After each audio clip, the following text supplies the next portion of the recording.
4:70 ये अल्लाह का उदार अनुग्रह है और काफी है अल्लाह इस हाल में कि वो भली भांति जानता है। 4:71 ए ईमान लाने वालों, अपने बचाव की सामग्री हथियार आदि संभालो, फिर या तो अलग अलग टुकड़ियों में निकलो या इकट्ठे होकर निकलो।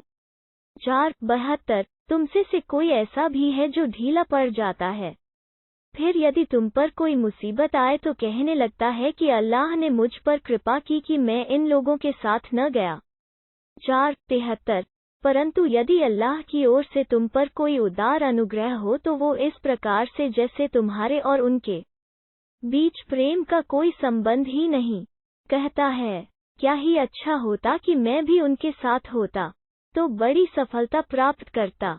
4:74 तो जो लोग आखिरत परलोक के बदले सांसारिक जीवन का सौदा करें तो उन्हें चाहिए कि अल्लाह के मार्ग में लड़े।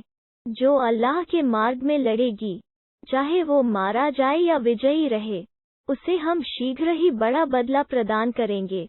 4:75 तुम्हें क्या हुआ है कि अल्लाह के मार्ग में और उन कमजोर पुरुषों, औरतों और बच्चों के लिए युद्ध न करो जो प्रार्थनाएं करते हैं कि हमारे रब, तू हमें इस बस्ती से निकाल जिसके लोग अत्याचारी हैं, और हमारे लिए अपनी ओर से तू कोई समर्थक नियुक्त कर और हमारे लिए अपनी ओर से तू कोई सहायक नियुक्त कर। 4:76 ईमान लाने वाले तो अल्लाह के मार्ग में युद्ध करते हैं और अधर्मी लोग तागूत बड़े हुए सरकश के मार्ग में युद्ध करते हैं। अतः तुम शैतान के मित्रों से लड़ो, निश्चय ही शैतान की चाल बहुत कमजोर होती है।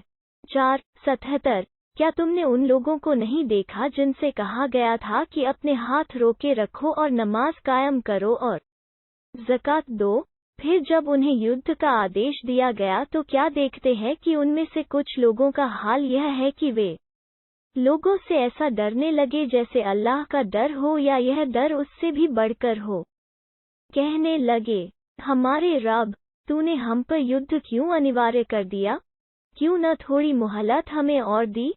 कह दो, दुनिया की पूंजी बहुत थोड़ी है, जबकि आखिरत उस व्यक्ति के अधिक अच्छी है जो अल्लाह का डर रखता हो और तुम्हारे साथ तनिक भी अन्याय न किया जाएगा। 4:78 तुम जहाँ कहीं भी होंगे, मृत्यु तो तुम्हें आकर रहेगी, चाहे तुम मजबूत बुर्जों किलों में ही क्यों न हो। यदि उन्हें कोई अच्छी हालत पेश आती है तो कहते हैं यह तो अल्लाह के पास से है, परंतु यदि उन्हें कोई बुरी हालत पेश आती है तो कहते हैं यह तुम्हारे कारण है। कह दो, हर एक चीज अल्लाह के पास से है। आखिर इन लोगों को क्या हो गया कि ये ऐसे नहीं लगते कि कोई बात समझ सकें।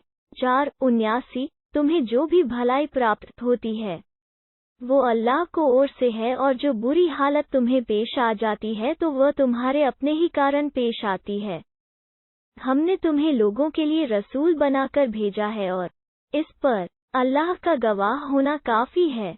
4:80 जिसने रसूल की आज्ञा का पालन किया उसने अल्लाह की आज्ञा का पालन किया, और जिसने मुंह मोड़ा तो हमने तुम्हें ऐसे लोगों पर कोई रखवाला बनाकर तो नहीं भेजा है। 4:81 और वे दावा तो आज्ञा पालन का करते हैं, परंतु जब तुम्हारे पास से हटते हैं तो उनमें एक गिरोह अपने कथन के विपरीत रात में षड्यंत्र करता है। जो कुछ वे षड्यंत्र करते हैं अल्लाह उसे लिख रहा है, तो तुम उनसे रुख फेर लो और अल्लाह पर भरोसा रखो, और अल्लाह का कार्य साधक होना काफी है। 4:82 क्या वे कुरान में सोच विचार नहीं करते? यदि ये अल्लाह के अतिरिक्त किसी और की ओर से होता तो निश्चय ही वे इसमें बहुत सी बेमेल बातें पाते। 4:83 जब उनके पास निश्चितता या भय की कोई बात पहुंचती है तो उसे फैला देते हैं, हालांकि अगर वे उसे रसूल और अपने समुदाय के उत्तरदायी व्यक्तियों तक पहुंचाते तो उसे वे लोग जान लेते जो उनमें उसकी जांच कर सकते हैं। और यदि तुम पर अल्लाह का उदार अनुग्रह और उसकी दयालुता न होती तो थोड़े लोगों के सिवा तुम सब शैतान के पीछे चलने लग जाते। 4:84 अतः अल्लाह के मार्ग में युद्ध करो, तुम पर तो बस तुम्हारी अपनी ही जिम्मेदारी है, और ईमान वालों की कमजोरियों को दूर करो और उन्हें युद्ध के लिए उभारो। इसकी बहुत संभावना है कि अल्लाह इनकार करने वालों के जोर को रोक लगा दे। अल्लाह बड़ा जोर वाला और कठोर दंड देने वाला है। 485 जो कोई अच्छी सिफारिश करेगा उसे उसके कारण उसका प्रतिदान मिलेगा, और जो बुरी सिफारिश करेगा तो उसके कार उसका बोझ उस पर पड़कर रहेगा। अल्लाह को तो हर चीज पर काबू हासिल है। 486 और तुम्हें जब सलामती की कोई दुआ दी जाए तो तुम सलामती की उससे अच्छी दुआ दो या उसी को लौटा दो। निश्चय ही अल्लाह हर चीज का हिसाब रखता है। 487 अल्लाह के सिवा कोई इष्ट पूज्य नहीं।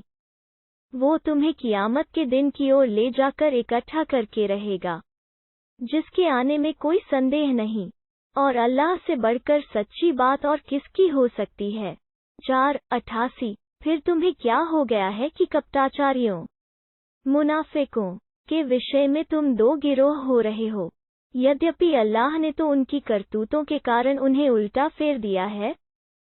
क्या तुम उसे मार्ग पर लाना चाहते हो जिसे अल्लाह ने गुमराह छोड़ दिया है? हालांकि जिसे अल्लाह मार्ग न दिखाए उसके लिए तुम कदापि कोई मार्ग नहीं पा सकते।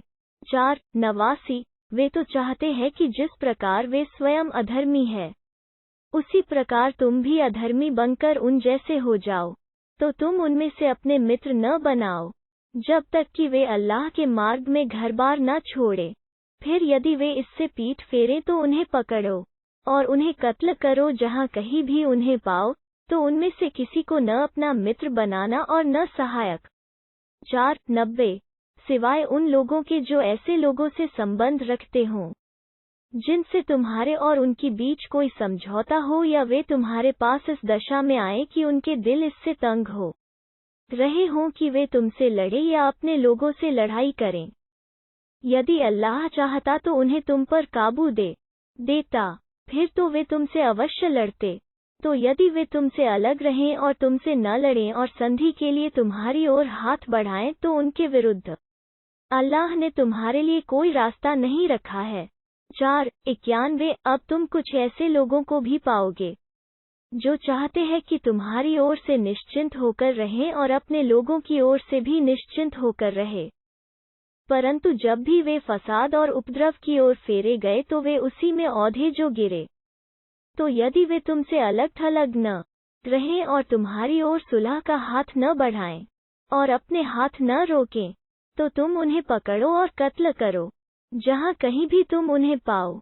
उनके विरुद्ध हमने तुम्हें खुला अधिकार दे रखा है। 492 किसी ईमान वाले का यह काम नहीं कि वो किसी ईमान वाले का हत्या करे, भूल चूक की बात और है, और यदि कोई व्यक्ति यदि गलती से किसी ईमान वाले की हत्या कर दे तो एक मोमिन गुलाम को आज़ाद करना होगा और अर्थदंड उस मारे गए व्यक्ति के घर वालों को सौंपा जाए। यह और बात है कि वे अपनी खुशी से छोड़ दें, और यदि वो उन लोगों में से हो जो तुम्हारे शत्रु हों और वह मारा जाने वाला स्वयं मोमिन रहा, तो एक मोमिन को गुलामी से आज़ाद करना होगा। और यदि वो उन लोगों में से हो कि तुम्हारे और उनके बीच कोई संधि और समझौता हो, तो अर्थदंड उसके घर वालों को सौंपा जाए और एक मोमिन को गुलामी से आज़ाद करना होगा। लेकिन जो गुलाम न पाए तो वो निरंतर 2 मास के रोजे रखे। यह अल्लाह की ओर से निश्चित किया हुआ उसकी तरफ पलट आने का तरीका है। अल्लाह तो सब कुछ जानने वाला तत्वदर्शी है। 493 और जो व्यक्ति जानबूझकर किसी मोमिन की हत्या करे तो उसका बदला जहन्नम है, जिसमें वो सदा रहेगा। उस पर अल्लाह का प्रकोप और उसकी फिटकार है, और उसके लिए अल्लाह ने बड़ी यातना तैयार कर रखी है। 494 ए ईमान लाने वालों, जब तुम अल्लाह के मार्ग से निकलो तो अच्छी तरह पता लगा लो, और जो तुम्हें सलाम करे उससे यह न कहो कि तुम ईमान नहीं रखते, और इससे तुम्हारा ध्येय यह हो कि सांसारिक जीवन का माल प्राप्त करो। अल्लाह ने तुम पर उपकार किया, जो अच्छी तरह पता लगा लिया करो। जो कुछ तुम करते हो अल्लाह उसकी पूरी खबर रखता है। 495 ईमान वालों में से वे लोग जो बिना किसी कारण के बैठे रहते हैं और जो अल्लाह के मार्ग में अपने धन और प्राणों के साथ जी तोड़ कोशिश करते हैं। दोनों समान नहीं हो सकते। अल्लाह ने बैठे रहने वालों की अपेक्षा अपने धन और प्राणों से जी तोड़ कोशिश करने वालों का दर्जा बढ़ा रखा है। यद्यपि प्रत्येक के लिए अल्लाह ने अच्छे बदले का वचन दिया है, परंतु अल्लाह ने जी तोड़ कोशिश करने वालों का बड़ा बदला रखा है। 496 उसकी ओर से दर्जे है और क्षमा और दयालुता है, और अल्लाह अत्यंत क्षमाशील दयावान है।